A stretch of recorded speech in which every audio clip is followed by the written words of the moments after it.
Olá pessoal, sejam muito bem-vindos a mais uma Nova Energia.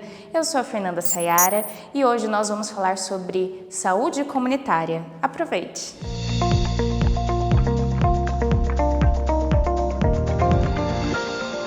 É um prazer poder estar aqui falando com vocês. Dizer só que essa semana, né, até para falar um nome do Tabajara e toda a diretoria, a gente ficou a semana toda no Rio de Janeiro. Vocês vão acompanhar aí, já deve estar acompanhando pelo Work Vivo.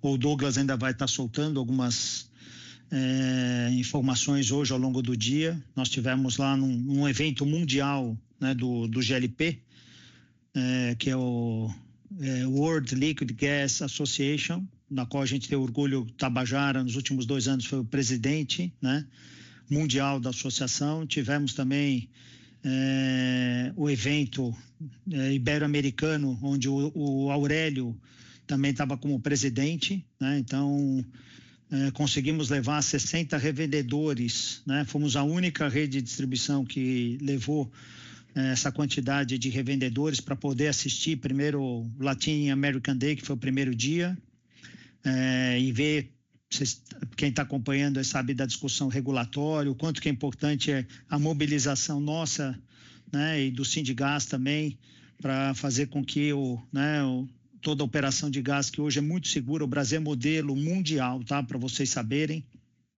é uma referência mundial. E a gente teve aí, né, lógico que o Brasil é o que tinha o maior número de participantes, mas seguido aí de China, de Japão, de Argentina, dos Estados Unidos, que foi a segunda maior delegação. Então, assim, tinha mais de 1.500 pessoas, tá? Só para compartilhar com vocês. Isso tomou a semana toda, com que a gente não pudesse estar participando, né, dessas lives. Mas queria parabenizar todo o time, né? Eu falei com a Mirella hoje pela manhã, todo o time do RH, pela condução dessa semana. Dizer que essa parte de saúde, tanto física como mental, é fundamental, né? Eu estou com 58 anos de idade, praticamente quase 40 anos trabalhando, os últimos 30 no varejo, e eu posso dizer para vocês que, assim, eu em 2000 comecei a fazer terapia, nos últimos 5 anos faço meditação, já fiz yoga, né? Gosto de praticar esporte. É fundamental que a gente tenha esse equilíbrio. Prezo isso pelo meu time. Quem trabalha diretamente comigo sabe disso. O equilíbrio entre vida pessoal e profissional. Acho que as pessoas, para estar rendendo o seu trabalho, elas têm que estar bem com a sua família. Então, qualquer decisão minha está pautada antes por pessoas e depois por um impacto profissional. E é fundamental a gente ter esse equilíbrio. Quem vive no varejo acaba se distanciando um pouco mais, né, da família. E eu falo também isso: quem tem filho, filha, não deixe de perder nenhum evento na escola, né? Eu, apesar de ter tido uma carreira onde eu trabalhava no mínimo 3 sábados por mês, nunca deixei de estar presente com as minhas filhas nos eventos dela. Então, fazia isso, e eu prezo que as pessoas que trabalhem também tenham essa mentalidade. O Tabajara, que é o nosso CEO, tem uma gestão muito forte humana, né? Acredito que toda a diretoria coloca isso, né, na figura, por exemplo, da Janaína, que é a diretora aí, de vocês. Então, é só reforçar, parabenizar pelas lives, né? Depois eu vou, como elas ficam gravadas, eu vou procurar ao longo do tempo estar assistindo, e dizer que a companhia, nas suas 5 energias, ela tem interesse genuíno que cada um de vocês tenha esse equilíbrio e possa, né, conduzir todo. A gente tem visto aí muito, né, falando aí do aspecto mais de impacto mental, né? A gente fala aí tanto da parte da saúde, mas como da parte mental, e a gente sabe que as novas gerações estão sendo mais impactadas por isso, uma série de coisas que a gente vem acompanhando. E essas lives são um aprendizado para todos nós. Eu acredito que ninguém aqui saiba, né, tudo, e é super importante que essas lives vão trazendo conhecimento para nós, para que a gente possa estar se desenvolvendo e sendo melhores, primeiro como seres humanos para a sociedade que nós estamos inseridos, e segundo como profissionais, né? Trabalhamos numa empresa, eu tenho muito orgulho de trabalhar na Ultragaz, uma empresa digna, uma empresa cidadã. Hoje a gente atua em 51 projetos sociais. Eu faço parte também do conselho do Instituto Ultra e estou ligado diretamente aí com o Douglas, né, com o Silmara, com um time que trabalha aí no dia a dia. Então, fundamental isso. Empresas têm que ter cidadão, tem que estar preocupado com os colaboradores e com o meio que está envolvido, né? Com a sociedade que está envolvida. Ok? Essa era a minha intenção aqui de passar umas palavras para vocês, dando exemplos pessoais de coisas que ao longo da minha vida foram muito importantes, né? Como eu citei aqui, que são momentos que eu entendo que são de descompressão. Eu gosto muito de esporte, mas quem não gosta de esporte, dança, ler um livro, equilibrem a sua vida pessoal com a sua vida profissional. Não tenho dúvida que a saúde mental vai agradecer, a sua saúde física também, tá bom? Obrigado, Carol. Um abraço para vocês, boa live. Depois, Carol, vamos esquematizar aí para eu poder ter essas gravações, para eu poder acompanhar. E vamos juntos aí. Obrigado por tudo. Fiquem com Deus aí. Bom final de semana. Muito obrigada, Basali. Que prazer ter você aqui conosco, abrindo com essas palavras empáticas. É extremamente importante que toda a companhia veja isso, né? A importância que a alta liderança dá a todos esses pilares que foram trazidos aqui pelo Basali. Como ele já introduziu tão lindamente, eu fico até sem palavras para continuar. Então, eu vou dar a palavra à doutora Aline, né, que vai trazer aqui para a gente uma live incrível sobre cada hábito de cuidado conta. Ela faz conexão com a nossa primeira live, feita pelo André Heller, né? Ele disse que o nome dele é Heller, em alemão. Heller. Ah, é? Heller. Enfim, brasileiro ficou André Heller, né? Ele falou muito sobre o hábito, né? Na prática da atividade física, e que isso no começo pelo organismo pode ser até entendido como algo com dor, né? Que a gente tem a disseminação de hormônios semelhantes ao da dor, porque é difícil quebrar hábitos de fato, né? Muitas pessoas devem pensar, poxa, por que eu não comecei uma atividade física? Por que eu não comecei a comer melhor? Por que eu não comecei a minha ingesta de água? Por isso a gente trouxe o Cada Hábito de Cuidado Conta, porque é de pouquinho em pouquinho que a gente chega na construção de bons hábitos, como o próprio Basali trouxe aqui, inclusive do priorizar o tempo com a família, equilibrar o tempo trabalho, vida pessoal, né? São todos hábitos que nós todos temos que ter e zelar por eles. Então, doutora Aline está por aqui, não estou vendo o seu rostinho, mas eu sei que você está por aqui. Maravilha. Então, não, por favor, porque vocês dois já deram a introdução da live inteira, né? O Basali já até colocou o tanto que ele faz para descomprimir. A Carol deu toda a introdução disso e a gente vai falar esse miolo inteiro. Que bom, porque estamos super alinhadas, né? Obrigado, doutora Aline, pela presença. Desculpa que não vou poder participar, que eu estou meio... Até o Edinardo que está aqui, eu vou no evento dar umas palavras também aqui. Eu estou procurando me dividir aqui nos momentos, tá bom? Mas obrigado aí pela sua presença também. Depois eu vou ter o prazer aí, o privilégio de poder assistir, tá bom? Obrigado, viu? A gente que agradece, obrigada pelo seu tempo também. É um prazer fazer parte disso também e sermos parceiros de vocês, ouvindo você falar dessa forma da Ultragás. A gente também fica muito orgulhoso disso. Obrigado. Bom dia para vocês aí. Tchau, tchau. Obrigado. Obrigada. Boa live. Obrigada. Que bacana, né, pessoal? Então, já tivemos aí uma excelente introdução. E eu acho que eu vou até seguindo um pouquinho ali no caminho que o Basali colocou. Eu vou me apresentar, né? Já viram talvez na chamada, meu nome é Aline Paziani. Eu sou mãe do Frederico, filha do seu Vicente e da Dorivone. E por que eu estou falando isso? Porque tem o que eu faço também. Então, faz parte das minhas funções atualmente, estou como diretora médica da Xenia, que é a parceira da Ultragás, com muito orgulho ouvindo tudo isso que vocês fazem, a importância também que a gente vê no dia a dia com o time de saúde que dá para os colaboradores. E por que eu faço essa diferenciação para iniciar? Porque é diferente o que eu sou e do que eu faço. E às vezes a gente se confunde, a gente acha que nós somos o nosso cargo, que somos as coisas que nós executamos. E tem uma frase que eu adoro que diz que o que é seu, que é verdadeiramente seu, não pode ser retirado de você. Então, não importa o que aconteça, eu sempre serei mãe do meu filho e filho dos meus pais. Podem retirar tudo de mim, mas ainda isso permanece. Então, isso também faz parte dessa construção de saúde mental que a gente conversou na terça e que a gente vem trabalhando com você ali ao longo dessa semana inteira, quando a gente fala isso. A gente fala muito sobre prevenção de câncer, prevenção de diabetes, mas isso daqui é prevenção de saúde mental. E tem uma filósofa que eu até citei na outra palestra que eu gosto muito, que é a Lucilena Galvão, e ela fala sobre a inteligência, né? Que inteligência vem da palavra latina intellegere, que significa discernir entre. E o primeiro sinal de inteligência é nós discernirmos entre o que nós somos e quem as pessoas dizem que nós somos. E o que é nosso, o que nós somos, né, não pode ser retirado de nós. Então, entrando aí já nesse caminho nosso sobre saúde mental, vou começar aqui também o compartilhamento de tela. Só um minutinho. E deixa eu só diminuir, vou precisar diminuir um pouco a tela para ficar adequado. Pronto.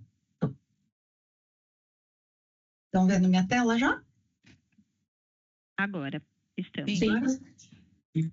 Eu só fiz... Não, ele já fez. Eu só fiz uma cagada homérica. Eu vou pedir só para os microfones ficarem fechados, por gentileza, durante a live, tá? E aí, se alguém quiser se pronunciar, levanta a mãozinha, por gentileza. Não se culpe pelo erro, Laís. Então, hoje o tema é muito bacana e a gente vai falar bastante sobre o poder do hábito. Então, quando nós pensamos em uma transformação pessoal, que é algo que a gente vem também falando, né? E tanto no quesito, seja no pilar saúde, no pilar família, no pilar carreira, geralmente nós imaginamos que nós precisamos de mais força de vontade. Só que a ciência mostra uma outra verdade, e é isso que a gente vai falar hoje. Não é a força de vontade que molda a nossa vida. São os hábitos que nós repetimos todos os dias. E o mais curioso disso é que cerca de 40% do que nós fazemos todos os dias está dentro do piloto automático. E isso quer dizer que o que nós construímos ou o que nós nos sabotamos não são as grandes decisões que nós tomamos, mas aqueles pequenos comportamentos que nós repetimos todos os dias e que a gente nem vê que a gente está fazendo. Então, é sobre como reprogramar esses comportamentos que a gente vai falar um pouquinho hoje. Alguém aqui conhece esse livro? Coloquem aqui no chat se vocês já ouviram falar sobre esse livro. Chama O Poder do Hábito, Charles Duhigg. Conhecem? Sim, bacana. Tem um pessoal que conhece. Sensacional. Perfeito. Fiquei bem contente. Quem não conhece, já pega ali o livro. Tem na internet disponível, tem no YouTube, tem para poder fazer compra online. No YouTube também tem bastante vídeo sobre ele para quem quiser ver um pouquinho mais. Então, hoje nós não vamos entender os hábitos de uma forma, não vamos só entender ele de uma forma teórica. Eu espero que hoje eu consiga tangibilizar para vocês como que eles são criados e mantidos pelo nosso cérebro. E como que é possível substituir os hábitos ruins por hábitos bons. E principalmente como usar o loop do hábito, que a gente vai conversar um pouquinho hoje a nosso favor. Porque só o conhecimento ele não basta. O que transforma mesmo é aplicar esse conhecimento no dia a dia. Não é só entender a situação atual, é o que eu faço para mudar. Então, podem ficar tranquilos aqui. Hoje a gente não vai ficar falando sobre força de vontade, tá? Mas vamos falar sobre uma estratégia comportamental. Vamos falar de ciência e de como que a gente aplica isso na prática do nosso cotidiano. Então, a gente já entendeu que querer muito não basta, né? Já entendemos esse tom. E as mudanças, elas exigem 3 dos 8 tipos de inteligência. Não sei se vocês sabiam, mas a gente não tem só um tipo de inteligência. Uma prova, por exemplo, ela mede apenas um tipo de inteligência, que é a nossa inteligência lógico-matemática. Mas nós temos diversos outros tipos de inteligência. E quando, por exemplo, a inteligência emocional, que é perceber os sentimentos que antecedem algum tipo de comportamento, a inteligência comportamental, que é quando eu crio estratégias para repetir ações até elas virarem automáticas, e a inteligência social, que é usar essa força do grupo e do ambiente para a gente sustentar as mudanças. Então, quando nós nos apoiamos apenas em um tipo de inteligência, a mudança ela não se sustenta. Mas quando a gente integra essas inteligências, a mudança ela se torna algo quase que inevitável. Aqui. Então, o nosso cérebro, ele separa aquilo que a gente precisa lembrar conscientemente daquilo que a gente pode fazer em um piloto automático. A memória nossa, que é o que a gente precisa se lembrar conscientemente, ela fica no nosso lobo temporal. Porque é ali que a gente registra os fatos da nossa vida, as experiências e as lembranças que nós temos. Mas os hábitos, eles ficam gravados em um outro lugar, que chama gânglio da base, que é uma região muito primitiva e antiga do nosso cérebro. E isso explica, por exemplo, essa diferença de localização entre a memória e os hábitos, explica por que um paciente que às vezes teve um AVC numa área de memória, ele perde toda a memória recente, não consegue lembrar o nome dos filhos, só que ele consegue sair de casa, dar uma volta no quarteirão e voltar para casa sem se perder. Porque esse paciente, ele não estava lembrando a rota dele. Ele estava seguindo um hábito que fica em locais diferentes do nosso cérebro. E isso quer dizer que, enquanto a memória ela precisa ser reconstruída todos os dias, o hábito ele permanece muitas vezes para a vida inteira. O nosso cérebro ele é sensacional e ele é programado para economizar energia. Por isso que a gente tem 40% das nossas rotinas como hábitos. Então, ele cria atalhos que automatizam esse comportamento. Cadê o pessoal de TI também automatizando as coisas? Então, eles veem que um processo repetido diversas vezes, a gente automatiza. Nosso cérebro já faz isso há muito tempo. E todo hábito, ele tem essa mesma estrutura, essa estrutura bem simples. A gente tem um gatilho, que no livro eles chamam de deixa. Então, eu tenho um gatilho em que algo dispara o comportamento. Esse gatilho, ele estabelece uma rotina, que é uma ação em si, seja uma ação física, uma ação mental ou uma ação emocional, e depois me gera uma recompensa, que é o benefício, essa recompensa é o benefício que faz com que um hábito se consolide. Então, quando nós repetimos várias vezes isso, eu tenho um gatilho, a mesma rotina, a mesma recompensa, o nosso cérebro para de pensar e simplesmente executa, que é isso que o cérebro quer. Então, ele fala, poxa, se toda vez que acontecer isso, tiver esse gatilho, eu executo uma ação física, mental e emocional, eu tenho essa recompensa, eu vou automatizar esse processo. Então, essa é uma grande chave. Os hábitos, eles não são escolhas conscientes, eles são atalhos neurológicos para economizar essa energia cerebral. Vou dar uns exemplos para vocês situarem. Por exemplo, eu tenho um gatilho, que é acordar e sentir sono ou cansado. De rotina, eu preparo uma xícara de café e a recompensa que eu tenho é essa sensação de energia e alerta depois que a alma faz o download para o corpo. Eu tenho um outro gatilho, por exemplo, um outro exemplo. Eu escuto uma notificação no meu celular. A rotina é, eu abro o celular e checo uma rede social. A recompensa é uma sensação de distração. Ou eu escuto, ou eu sinto tédio, por exemplo. E eu vou lá e uso a rotina, eu sinto tédio, que é o gatilho, eu disparo uma rotina, que é abrir o celular e checar essa mesma rede social, e a minha recompensa é que eu sinto conexão social. Estão se situando? Outra rotina, por exemplo, um outro gatilho, deitar na cama. Deito na cama, a rotina que eu estabeleço é rolar o feed do Instagram antes de dormir. A recompensa é, eu relaxo a mente. Apesar de eu atrapalhar um pouco o sono, mas isso é tema para uma outra live. Mas vocês entendem como isso é frequente? Vocês vejam, hoje, muitos de vocês estão aqui, vocês fazem isso, deita na cama e rola o feed do Instagram. Mas não sei se vocês se lembram dos tempos em que não existia Instagram. A rotina era outra. Então, isso foi estabelecido e passou a virar um hábito dentro da nossa vida. Um outro gatilho, por exemplo, para tangibilizar. Eu tenho um estresse no trabalho. Como rotina, eu pego um chocolate na gaveta, vou dar uma volta, passo lá perto daquela máquina de café maravilhosa que tem açúcar, ou aquele monte de doces, e como recompensa, eu sinto um prazer imediato e alívio da tensão. Vocês vejam que eu peguei aqui uns exemplos bem raros, né? Eu acho que ninguém aqui já passou por alguma coisa semelhante, né? Vocês entendem como isso está tão presente no nosso dia a dia? Nós vivemos boa parte das nossas vivências nessa rotina, nesse gatilho, nesse hábito, nesse loop. E isso aqui é o que a gente chama de loop do hábito. Aí você pode estar se perguntando para mim, falando, tá, Aline, ok, mas nem todo hábito é bom. E quando eu tenho um hábito que é ruim? Por exemplo, o uso de drogas. A pessoa, ela usa droga há muito tempo, ela já não sente mais aquela recompensa que tinha quando começou a usar a droga, não é mais legal, ela fica mal depois porque ela usou a droga, se sente arrependido. Então, como que esse loop do hábito procede em relação a isso? O cérebro nosso, ele não se importa se o hábito ele é bom ou se é ruim. Ó, gatilho, sento no ônibus, se tirar o óculos eu durmo. Estão dando um exemplo aqui. Um exemplo aqui do Carlos. Então, o nosso cérebro ele não se importa se o hábito ele é bom ou se ele é ruim. Ele só registra o que funciona e o que não funciona para gerar prazer e alívio. Eu tenho uma situação desconfortável, eu estabeleço uma rotina, eu gero alívio.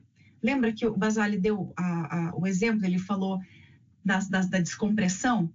Se sente comprimido, estabelece uma rotina, acho que ele citou exercício físico, ele se sente descomprimido. Isso é um hábito.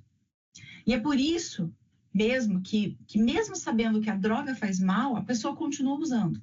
A gente está falando de droga, de cigarro, de comida em excesso, porque o gatilho que a gente tem, ele dispara essa rotina para que o nosso cérebro já aprendeu a esperar essa recompensa.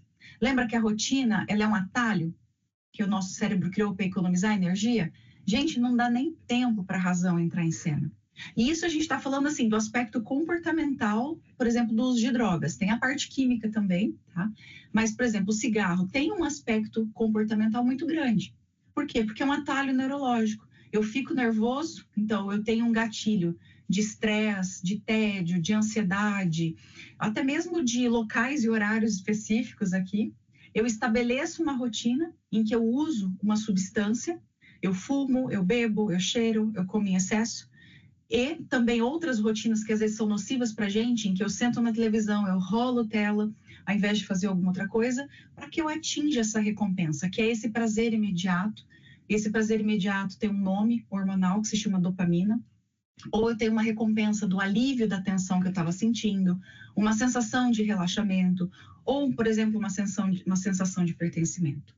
Então, não dá para a gente apagar um hábito ruim. E é aqui que entra porque que a gente está aqui hoje. Não dá para apagar, mas é possível substituir esses hábitos.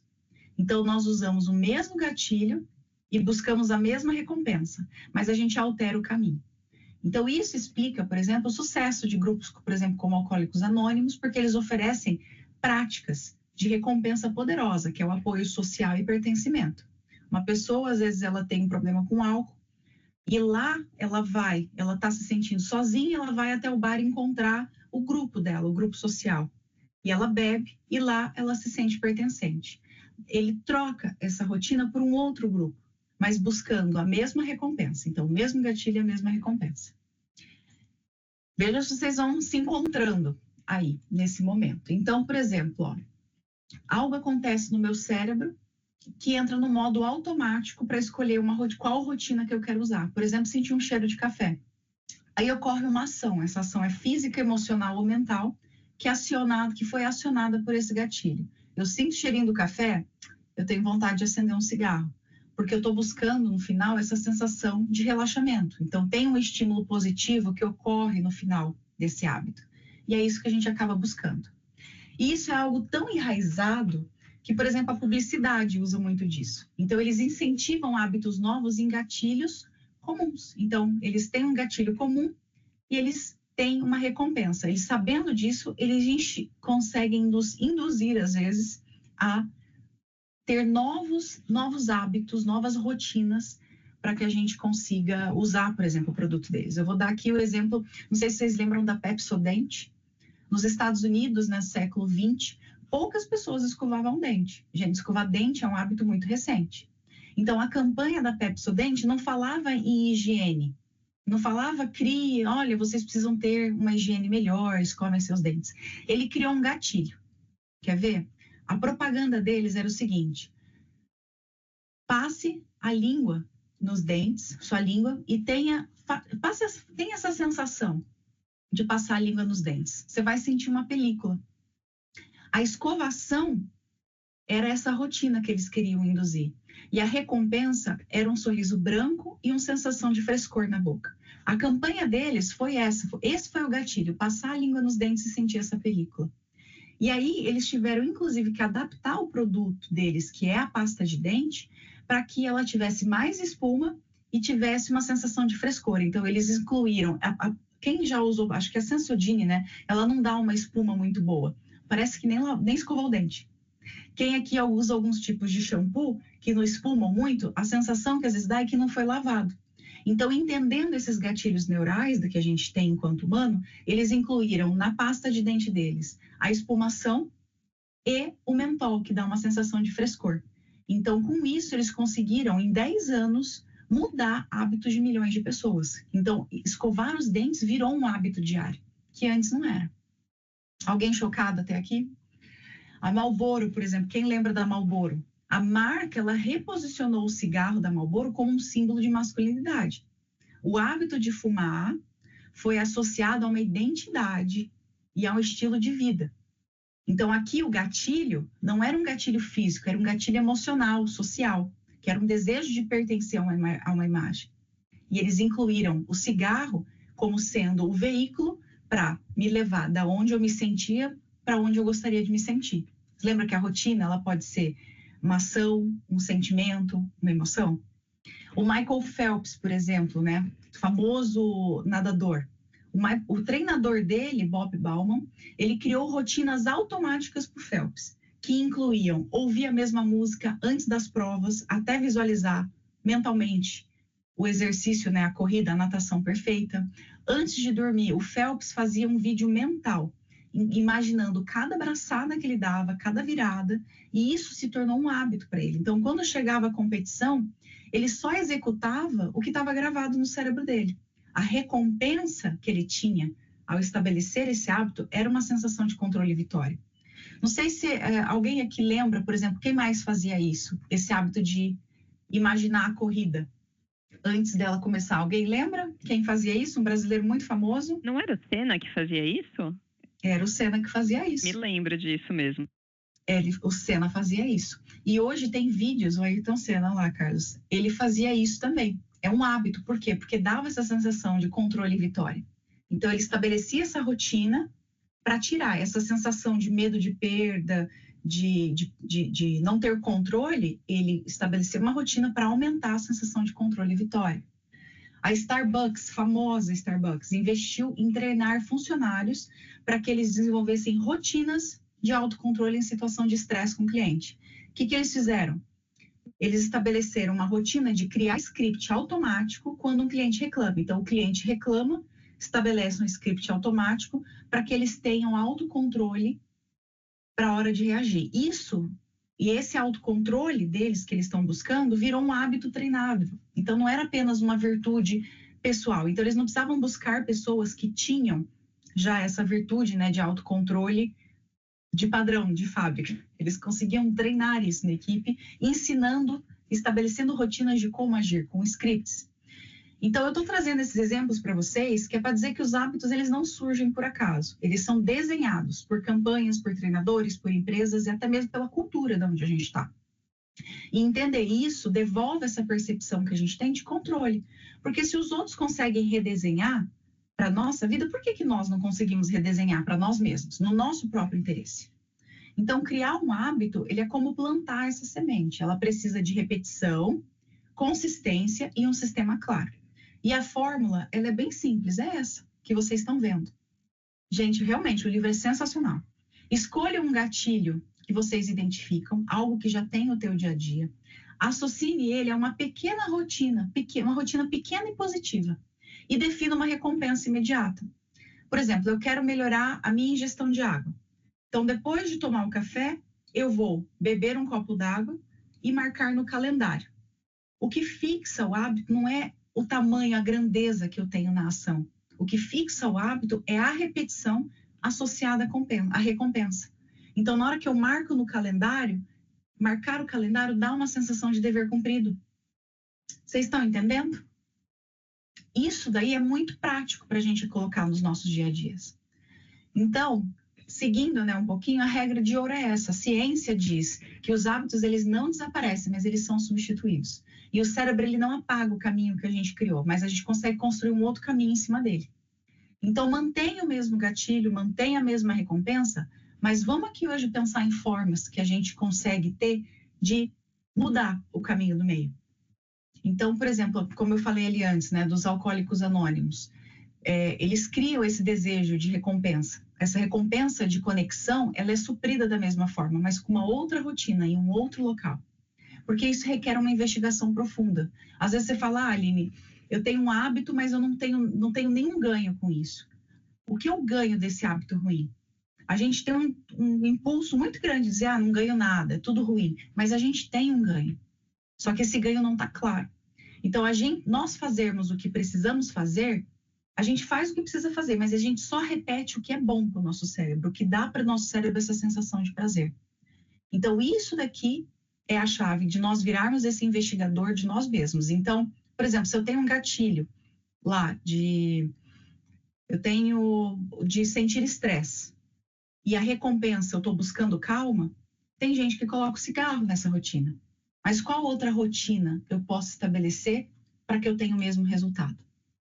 Tem alguns hábitos que são hábitos angulares. Eles têm um poder desproporcional de transformar a nossa vida. E a gente chama esses hábitos de hábitos angulares, em que as pequenas vitórias, elas geram grandes impactos.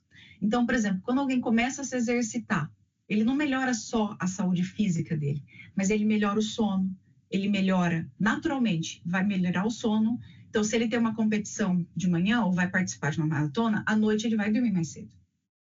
Se ele se alimenta, ele sabe que dependendo do que ele se alimenta, ele piora o desempenho dele na corrida.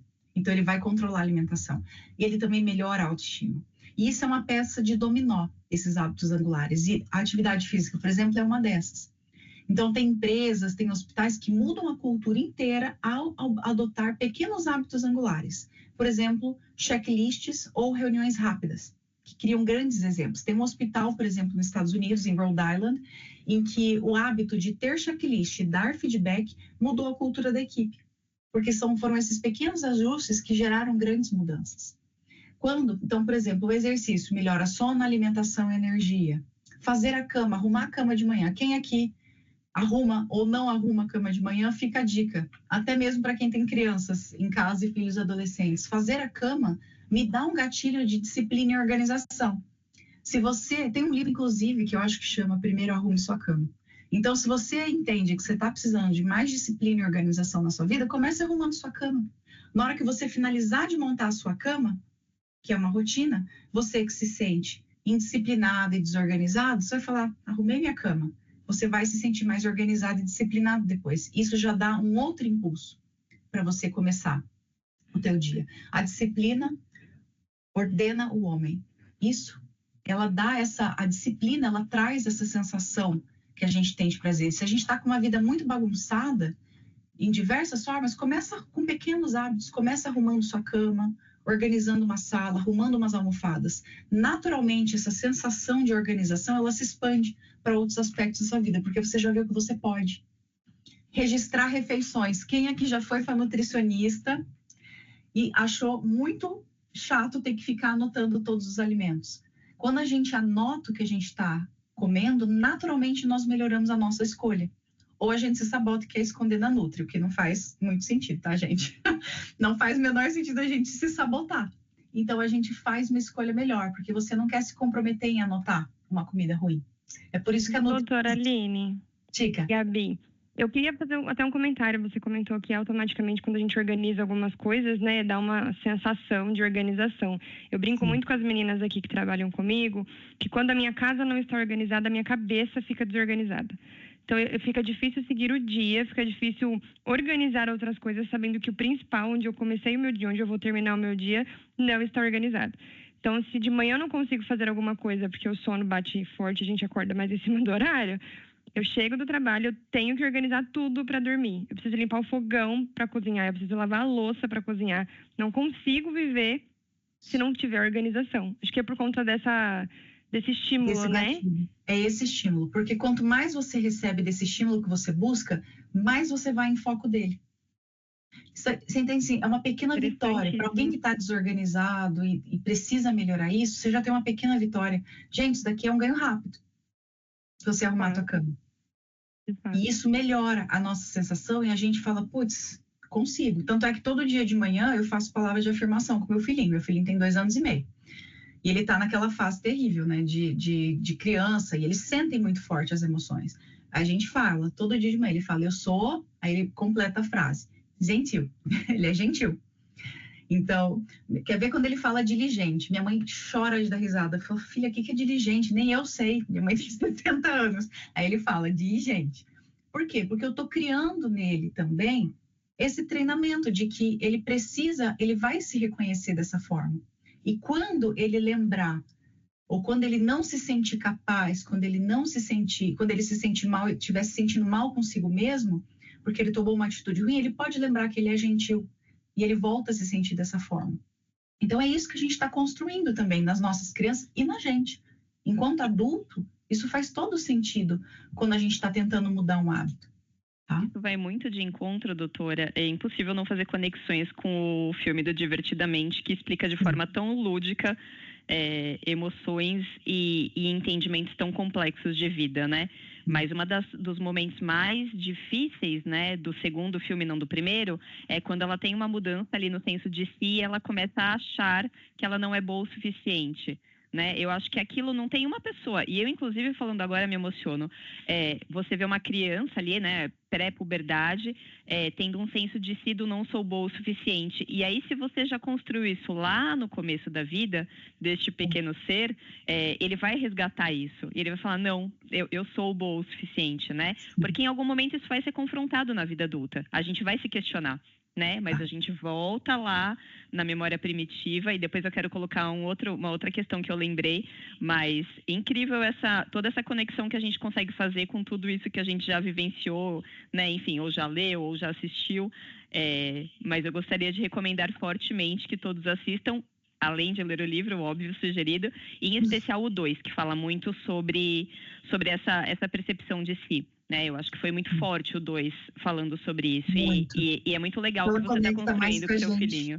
Conecta mais, né? Está mais longe da gente. A adolescência, assim, em teoria, está mais próximo da vida adulta do que a infância. Realmente conecta muito mais. E isso, você veja, o que você falou é muito importante, Carol, porque se a gente não tem esse senso de si, de que eu não sou boa o suficiente, nós também temos hábitos que reforçam isso.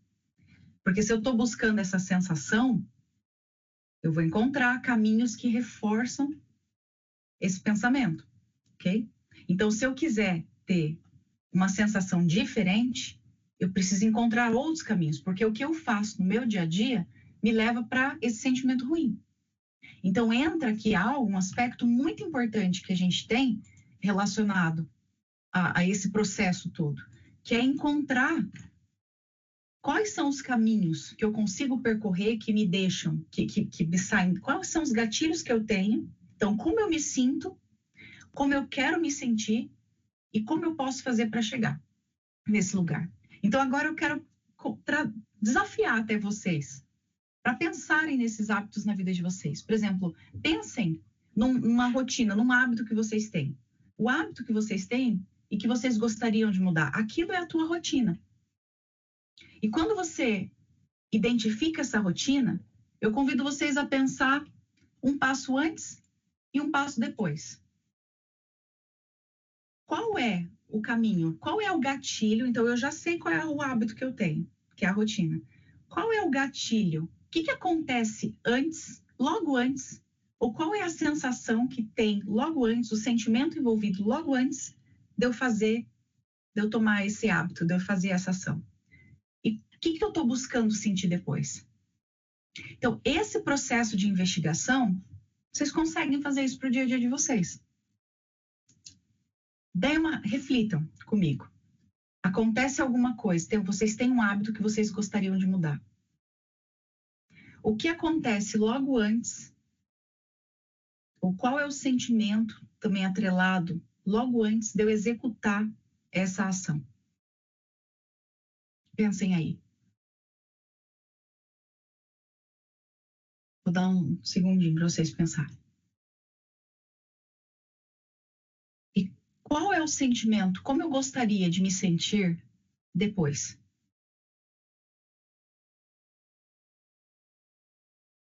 Eu fico o tempo todo tentando mudar a minha rotina. Eu busco sempre fazer a mesma coisa de forma diferente. Isso, Renato, você está buscando...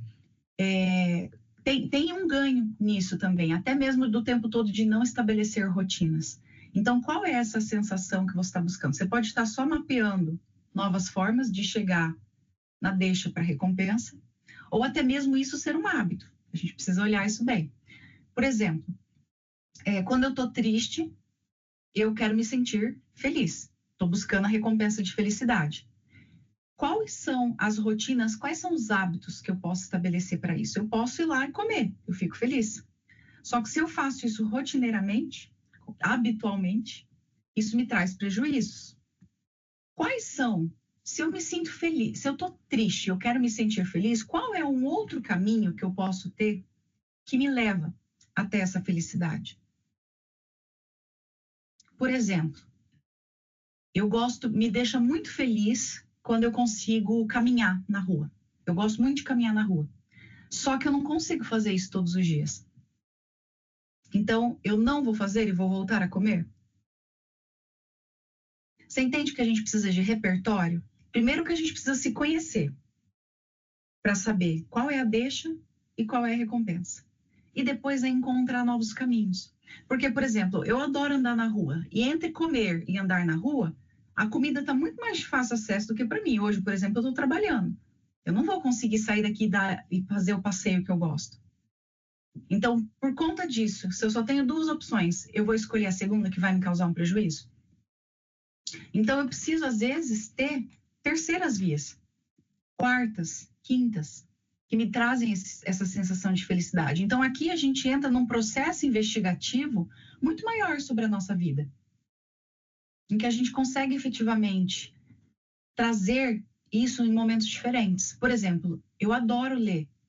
Ler me traz felicidade. Só que às vezes eu não estou com cabeça. Eu trabalhei o dia inteiro, minha cabeça está lotada. Eu não vou ter cabeça para ler. E se eu só tenho essa opção, ou eu fico triste, ou eu permaneço na deixa e não consigo dar vazão para isso, ou eu vou recorrer a um hábito que eu já sei que me faz mal. Tá claro para vocês? Coloquem aqui no chat se está ficando claro. E coloquem aqui também no chat quais hábitos vocês gostariam de mudar.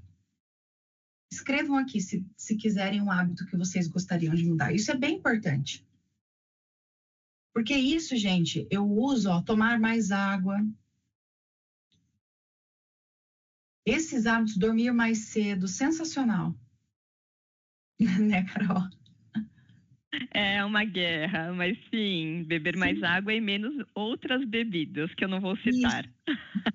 Fazer atividade. Você entende que, mesmo quando a gente quer tomar mais água, a gente precisa entender assim, para quê? E onde que eu consigo encaixar isso? Por exemplo, a gente deu o exemplo lá do calendário. Ir mais vezes à academia, fazer atividade física. Esses são os hábitos que vocês gostariam de ter. O ponto é, quando você não vai, como você se sente antes e como você se sente depois? Por exemplo, se você deixar pronta a tua roupa da academia no dia anterior, você tem mais chance de você conseguir levantar e só colocar a roupa e ir, do que se você tiver que levantar, a preguiça vai vencer a recompensa que você vai ter. Então, por exemplo, eu já tenho estabelecido na minha cabeça que depois que eu vou para a academia, eu sei que eu vou me sentir bem e com a sensação de missão cumprida. Então, tem vezes que eu não quero ir para a academia, mas eu só vou porque eu sei que depois, eu já fiz essa rotina tantas vezes, e eu tenho tanta certeza que eu vou, o jeito que eu vou me sentir depois, que eu vou confiando na recompensa. E não porque é algo natural para mim. Então, usar menos celular em momentos de socialização. Isso é importante, a gente precisa estabelecer assim, quando eu estou usando o celular, o que eu estou buscando? Você entende? Qual é o meu intuito? Será que eu estou querendo um tempo para minha cabeça? Ou será que eu estou querendo um tempo fora daquele momento que eu estou? Por exemplo, que eu gostaria de me socializar mais, mas será que eu estou precisando de um tempo para minha cabeça e eu abro o celular para ter esse tempo? Quais são as outras formas que eu consigo ter esse tempo sem usar o celular? Porque se você tirar a tua única rotina, você vai ficar sem repertório. Então, a gente precisa substituir. Esse é o pulo do gato, quando a gente fala em hábitos, é encontrar substitutivos. Se eu estou muito mal e eu preciso ficar bem, eu preciso ter bem, remédio, por exemplo, entra nesse caminho. Ele é uma das vias, mas ele também não pode ser só única, porque tem um momento que você não vai mais querer tomar o teu remédio, que às vezes você vai estar cansado de tomar, você vai pensar em parar por algum motivo, porque isso acontece, a gente sabe, né, Carol? Que as pessoas às vezes se cansam de tomar o remédio. E aí, se você tem o remédio, você não tem uma outra forma de controlar isso, de amenizar os seus sintomas, você vai recorrer ou vai permanecer naquele sintoma anterior. Então, esse processo de reconhecimento do loop do hábito e entender onde a gente se encontra é fundamental. E para finalizar, primeiro leiam um livro. O livro é bem importante. Quem não quiser ler o livro, tem muitos vídeos sobre ele também no YouTube. É sensacional, porque eu uso muito esse livro para pacientes que têm que fazem uso de drogas e que querem mudar hábito, tá?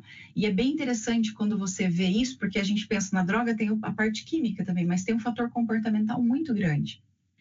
Tem pessoas, por exemplo, tem essa necessidade de fugir da realidade. A minha realidade é muito dolorosa, eu quero me sentir anestesiado, não quero viver isso e eu quero ficar calmo, então eu me entorpeço a minha cabeça para que eu não sinta isso.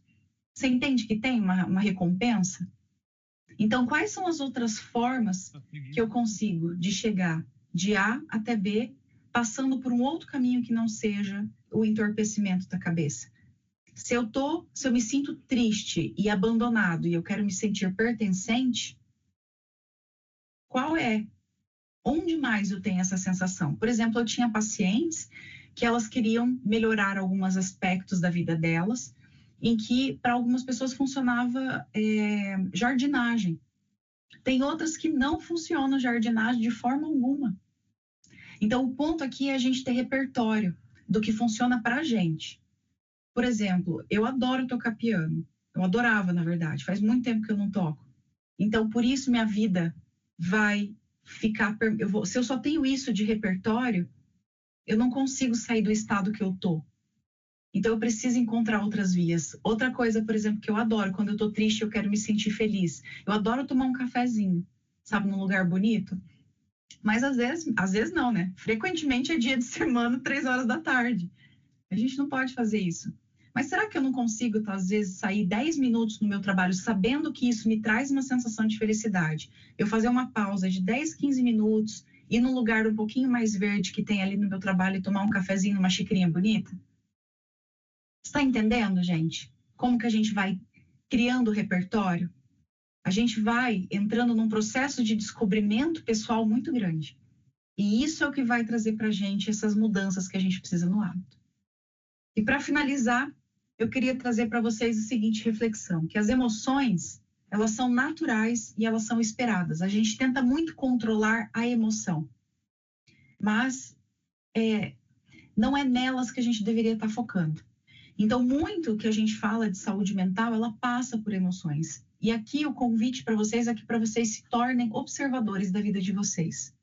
A gente fala em controlar as emoções, mas elas não são controláveis. Imagina como que seria estranho se, por exemplo, você perdesse alguém que você ama e isso não te deixasse triste. A tristeza, ela é uma emoção, e ela é natural e ela é esperada. Agora, o que você faz quando você sente essa emoção? O que nós vivemos hoje, eles são os resultados mas eles são os nossos resultados, o que a gente vive, mas eles são resultados do quê? Eles são resultados das nossas ações. Só que as pessoas, elas podem ter resultados diferentes para a mesma ação, não é? Porque o que está por trás da ação é a emoção que gerou aquela ação e que deu um resultado. Só que as nossas emoções, elas têm uma origem também. E a origem são os nossos pensamentos. Então, nós estamos aqui constantemente, todos vocês, inclusive aqui durante a palestra, a gente está constantemente em diálogo interno na nossa cabeça. Vocês já repararam nisso? Todos nós adultos. E a partir de uma certa idade, assim, as crianças começam a verbalizar o pensamento, depois elas calam a verbalização e elas ficam só nesse pensamento interno. E esses diálogos internos são esses nossos pensamentos. E aí eu pergunto para vocês, qual que é a qualidade dos pensamentos de vocês? Esses pensamentos de vocês te colocam em qual estado emocional? Imagina a seguinte situação, tá? Me acompanhem aqui. Vocês estão dirigindo, enquanto fica num diálogo interno de conflito, criticando alguém que você viu fazendo uma besteira ali na frente do trânsito, revivendo uma situação tensa, elaborando aquela resposta, sabe, que a gente gostaria de ter dado e não deu, e aí um outro carro vai lá e fecha você no trânsito. O que você faz? Qual que é o resultado disso? O que vocês acham que acontece? Você briga, porque você já estava cheio. Os teus pensamentos te colocou num estado de raiva. E aí alguém fecha você. Você vai dar, a tua ação vai ser coerente com a emoção que você está cheio dentro. Então, muitas vezes a gente luta fortemente por anos para a gente ter resultados diferentes na nossa vida e controlar as nossas emoções, certo? Que ali está em cinza. Mas esses pontos são justamente os aspectos que a gente não tem controle. Então, agora, nós temos controle sobre o nosso pensamento e sobre o que a gente faz, sobre as nossas ações. E o convite aqui para vocês e para a saúde mental nossa é se tornar esse observador dos seus pensamentos e de quais ações as suas emoções desencadeiam. E conectar isso com o que a gente conversou aqui hoje para conseguir investigar esses hábitos. Então, eu acho que era isso que eu queria deixar aqui de mensagem para vocês. Não, a intenção aqui não é formá-los, né, em relação ao livro, mas é dar essa centelha para que vocês busquem mais, procurem entender mais. Lembrem sempre que vocês também têm, para quem precisar, né, entender que precisa de uma ajuda mais especializada, vocês também têm o apoio do plano de saúde para isso, tá? Busquem a rede. E agora a gente está abertos a dúvidas e perguntas. Pessoal, essa foi mais uma Nova Energia. Espero que você tenha gostado da aula que nós tivemos hoje, tenha absorvido novas informações. Nós nos encontramos numa próxima. Até mais!